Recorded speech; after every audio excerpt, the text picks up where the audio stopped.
Welcome to Fans First, a sports podcast where your voice matters most. Hosted by Hall of Fame sportscaster Jim Powell.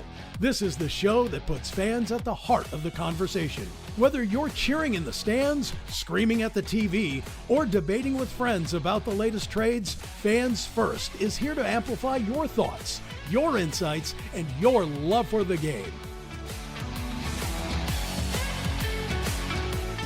Welcome to Fans First, a sports podcast. My name is Jim Powell. I'm honored to serve as your host today, and I'm even more honored because of the greatness of the guest that we have today.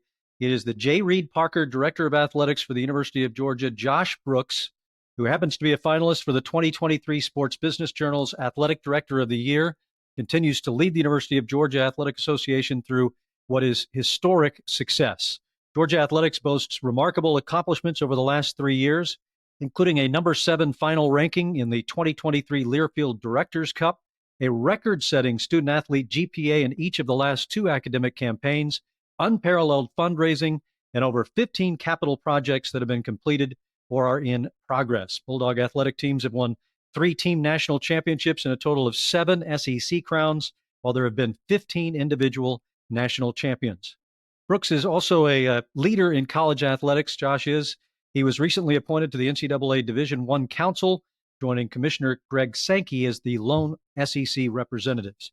You've got a great resume. You've done an awesome job. And the results are right there. That's one thing about sports is you see the wins and you see the losses and you can't hide either one.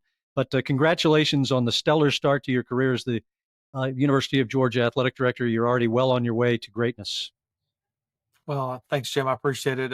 It's obviously a team effort, and I inherited a great situation here at Georgia, getting this job in early 2021. The work that was done before me by Greg McGarity and many others. I have to thank those that have come before me, and obviously all the great student athletes, coaches, and staff members that do all the heavy lifting here at Georgia. Josh, I'm curious about, when you have this many sports and they're playing at such high levels, how do you take care of them all at the same time? You're just one man. Yeah, it's no different, honestly, than being a parent, right? I've got 3 boys at home, and you're trying to spread your time and commitment to all of them. But I think you have to understand that there's always going to be an imbalance at any point in time, depending on what child's got going on or what each team's got going on. So if you do the best you can to spread it out as evenly as possible, just knowing it's not possible. But, just like children, sometimes one program may need a little more attention than another. And, you do the best you can. I try to be as active as I can early on in the season to be as present as I can to each and every event. But then again, that's where you lean on your staff. And I've got great sport facilitators for each program that can do the heavy lifting. If you ever get a day off, it would be when your football team maybe is off or your other sports are having a little downtime. I'm just curious about what you did with your time, if you got a chance to spend more time with your family and catch up with your kids and all of that, or did you sit there with your feet up like I did and watch all those college football matchups that I never dreamed we would see in a regular season of an NCAA college football campaign? It's a little mix of all of it, depending on the weekend.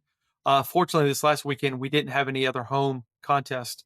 Soccer was away, volleyball was away.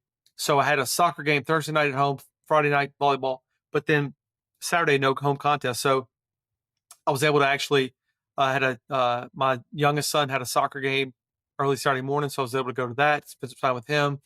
And then it was with the family, kick back on the couch and watch some football. So it was a fun day for me just to get back and sit back and watch games with no pressure of us having to worry about winning or losing. So I did get to just sit back and enjoy it. So I'll try to save a lot of time for the family. With 3 boys, inevitably somebody's got something going on, whether it's a sporting event or a music event or something, whatever it may be. So people ask me all the time, do I play golf? And I answer, no, I don't, because when I do have a free weekend, I'm trying to spend that time with the family as much as I can. So not a lot of time for my own activities, but that's okay. I enjoy obviously spending time with my family, my kids, and going to Georgia sporting events. So not much room beyond that, but it's the way I like it. I totally understand that. That's great. The fans' heads are still spinning from all the changes in college football in the last year or so and trying to figure out what is what because it's a new reality here.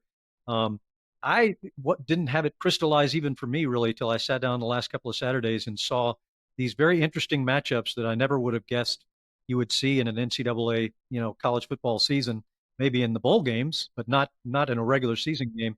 But it was pretty exciting. I really enjoyed it, and it made more sense to me. What were your thoughts on the interesting matchups that were produced by college football in the last couple of weeks?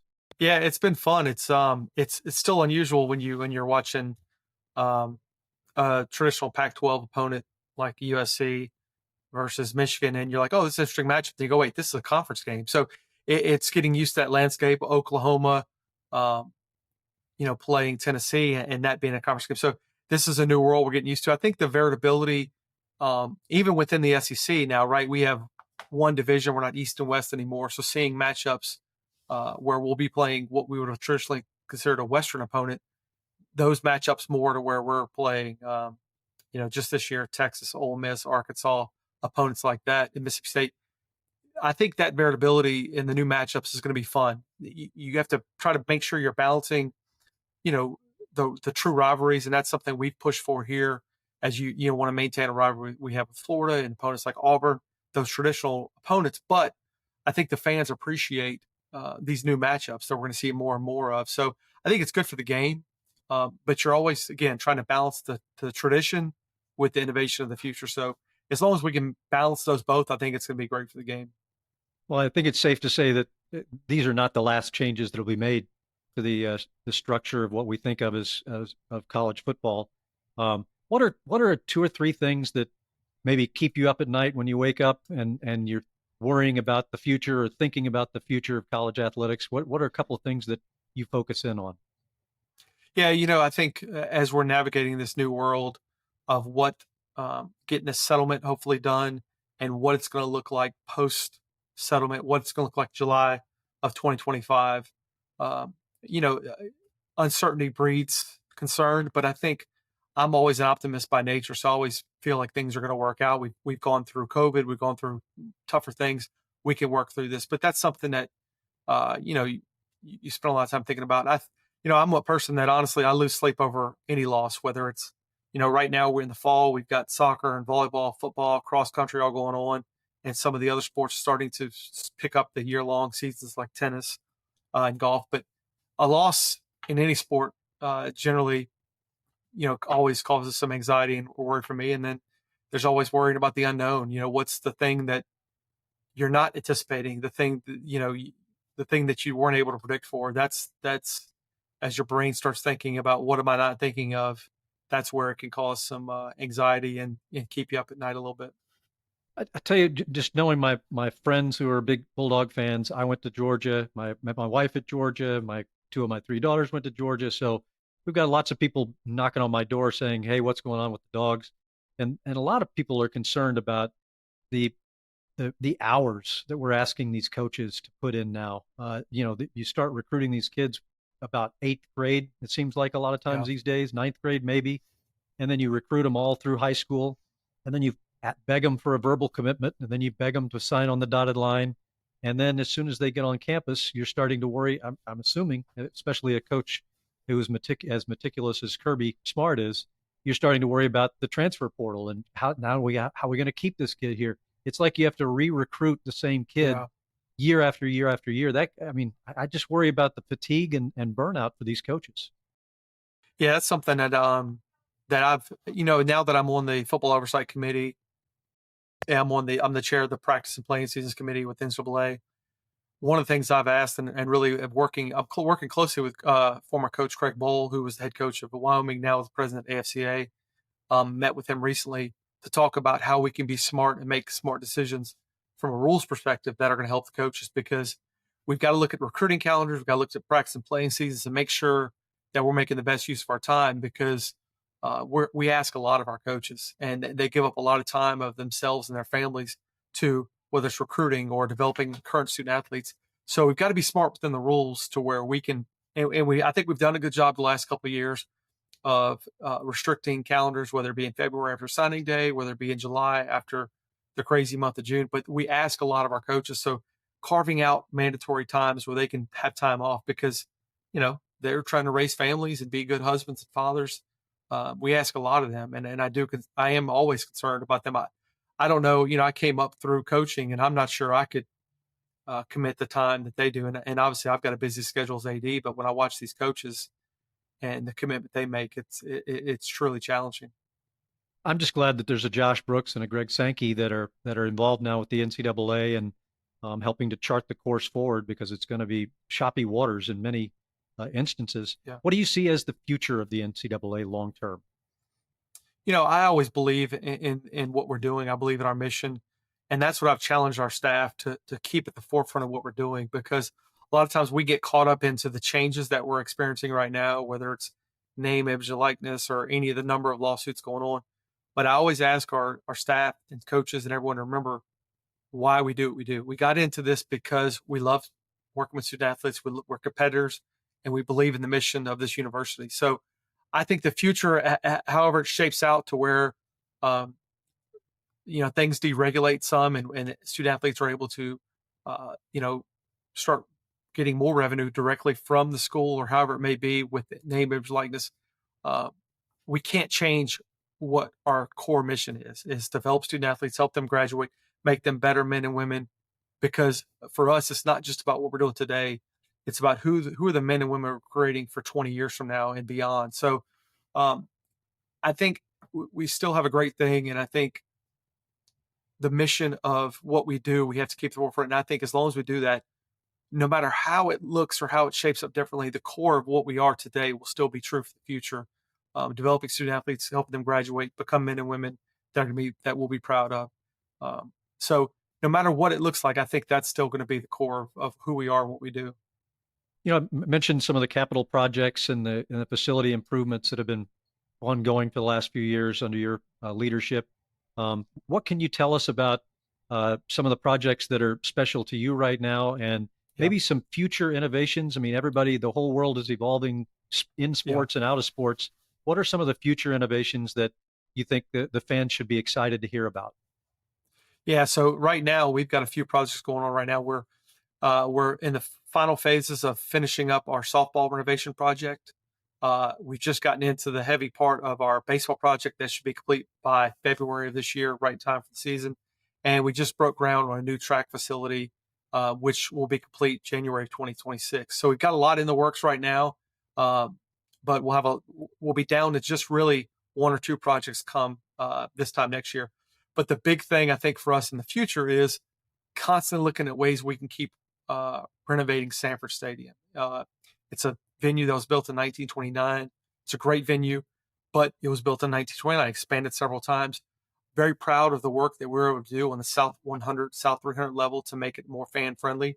So our challenge is now to look at other parts of the stadium and see where we can keep improving the fan experience, whether that's wider concourses, newer restrooms. We've started converting a lot of our concession stands to a more grab and go concept. And then also looking at where we can keep creating new premium areas, because we know that's in high demand. So we've got some areas, whether it be the 200 club level or some other areas in the East End 100, to keep working to create new premium experiences that maybe we didn't think existed before. And all the while still balancing that with improving the experience for all the fans. So that's always going to be at the forefront for me when you think about Sanford Stadium, is the fan experience. And I tend to focus on the small details, right? Again, going back to concessions, restrooms, concourses, ingress, egress. Those are little things, but they make a big difference in the whole game day experience. Know about the ticket prices going up for 2025, and certainly UGA is not alone in that regard. It's happening everywhere for obvious reasons when you see about the need to pay the athletes, whereas in the past it was the education theoretically was good enough for them. How do you balance things so that you've got your donor class, you've got people that you go to and you bang on the door when you've got a real need, but how do you make sure that it's also affordable? It's enjoyable and affordable for the people who have tons of money, and it's affordable and enjoyable for people who don't. Yeah, I think that was one of the key focuses when we raised ticket prices this last go round, was we actually dropped the donation level for a couple sections, and there was a good portion that stayed the same. because we wanted to create more stratification between the get-in price and then the best seats. So before it was a little bit more balanced. Now you're going to see a greater variance between that because we wanted to keep, whether it's the 600 level or the upper 300 East level, we wanted the get-in price to still be affordable or as attainable as possible for anyone that wants to come to a game. So then as you stratify those prices, you have to stratify the experiences, right? So as we talk about the new premium spaces, we may offer more perks, more benefits to certain levels of people who give at a certain level, but that's just it, right? Because we know that we have to do more for the people that give seven figures or Silver Circle donors, but those gifts that those individuals have made and the higher level, they've helped us build facilities without taking on much capital debt, which allows us to run a more efficient athletic department, which allows us to keep, and we've been able to keep our ticket prices at a fair level for a long time, whether we're talking about football, basketball, baseball, because of those larger gifts. So it's all a balancing effort, and we appreciate and we need everyone. We need the masses that do the base level prices, and we need the fewer quantity that give big levels. So it takes everybody in this ecosystem to make us thrive. Last couple of questions for you, Josh. I really appreciate your time once again. So I'll get away from business and go into something I think you'd much prefer to talk about, which is Mike White's excellent recruiting class in basketball. That has, I'm reading message boards and hearing, lots of chatter about the basketball program that I normally don't hear. You got to be excited also about what Mike White has done. And I mean, the prospect of that many big guys inside and still tremendous skill on the on the perimeter is man, it makes your mouth water. Yeah, it's really exciting. We preached patience with this progress of this program because we inherited where we've come from a net and RPI ranking the last 2.5 years to where we are today. It's been tremendous, and now we want to take that next step forward. But I think he's taken a plan of focusing on the process, and the results will come. And we know the league's going to be tougher this year. The SEC basketball is just getting better and better. But I'm really excited about this group. We've got a really good balance of some youthful big men. We've got some youth coming in, but we also have some great guys returning. We've got some great guys in the portal. So I'm really excited with the balance of this roster with youthfulness, age, experience, people that have played in this league. Obviously very excited about the guys that are coming back. Dylan James, Blue Kane, Silas DeMary Jr., who all were starting in that NIT run coming back. And then, when you talk about guys like Justin Abson and RJ Godfrey, Dakota LeFew, Deshane Montgomery, Tyron Lawrence coming in the portal, and then, young guys like Asa Newell and Sumpto Cyril. It's just really, really exciting. So I'm excited to get that first game, that first exhibition, and see how they start gelling together and see that growth as we prepare for, SEC play come January. Well, it's time now to flip the switch on the athletic director from the University of Georgia, Josh Brooks. And I want to flip it in a different direction and go back and learn more about your young family, because I know you're tending to all these other sports, but there's nothing more you're going to need to tend to than your own family. What's it like trying to do both, trying to be a great dad and a great athletic director? Yeah, honestly, it's difficult because, there's always times where you have conflicting events, even between your own children and then obviously with Georgia events. So, you have to make tough decisions. So again, I'm trying to always double dip where I can, or, I'll have a situation where I'll have, just this last week, I had my son's football game at one time and then a women's soccer game right after. So trying to get both, right? So you may go to first half of one and then the second half of another, but you always feel like you're getting pulled in different directions. But one thing I try to do is incorporate my family into my job. So going to Alabama this weekend, I'm taking one of my boys with me. So that'll be time that we'll have together. And then I'll take another son with me to Florida later in the year. So whether it's my wife or one of my boys, just trying to always incorporate them into my job, because it's almost impossible to have work-life balance. So I try to integrate the two into as much as possible. So make them a part of this experience and have them tag along whenever they can. And they've enjoyed the journey, and, they've learned to live through the eyes of an AD, where you have to be able to balance your emotions and know that, with 21 teams competing, you're going to have to live through some losses. You have to live through some disappointments, but learning to understand that we may have a tough game this game, but there's always another game tomorrow and another one. So, but they've been great, and I've enjoyed this journey with them at my side. And I know as an old coach, you're always keeping an eye out for talent. I understand you may have a budding hairy dog in your house. Yeah, my youngest, Davis, a 12-year-old who is who's got that spirit. He's a keeper right now. He plays soccer, and he's got that goalkeeper spirit. But he's also the one cheering at all the games, and he's the one dancing on the jumbotron. So we think that if he comes to Georgia, he'd be a great candidate to put that hairy dog costume on. But I guess he won't be able to reveal that till he graduates. But I definitely see it in his future. We're almost near the end of the interview, and I haven't asked you about the game yet, but I was intentionally holding it for the end. It's Georgia and Alabama this weekend. The build-up already has been spectacular. It's over the top. Lots of speculation, obviously, about the game, and it's going to enjoy a lot of eyeballs come Saturday night. What are your thoughts on the Georgia-Alabama game just in generally? Yeah, I think it's good for the league. I think it's good for both programs. These are the kind of games that we preach about, that we say when you come to Georgia, these are the games you're going to get to play in. For me, I'm an old football coach, so I'm always of the mindset that this game's the biggest game because it's the next game.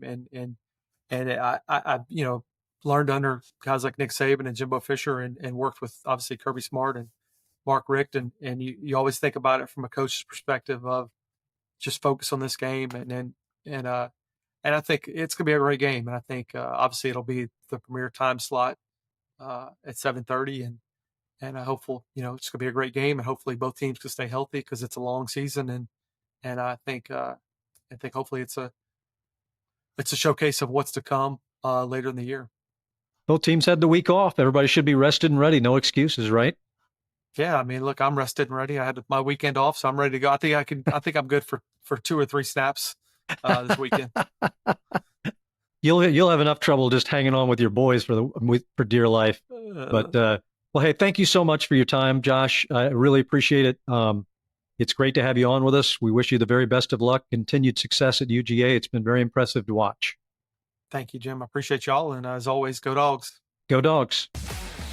One of our favorite times of every show is when we get to Get Off My Lawn. Hey, get off my lawn. Today, we got a great submission from Charlotte, North Carolina, from a listener, viewer named Paul. Paul, take it away. I had to call in because of this huge game this weekend.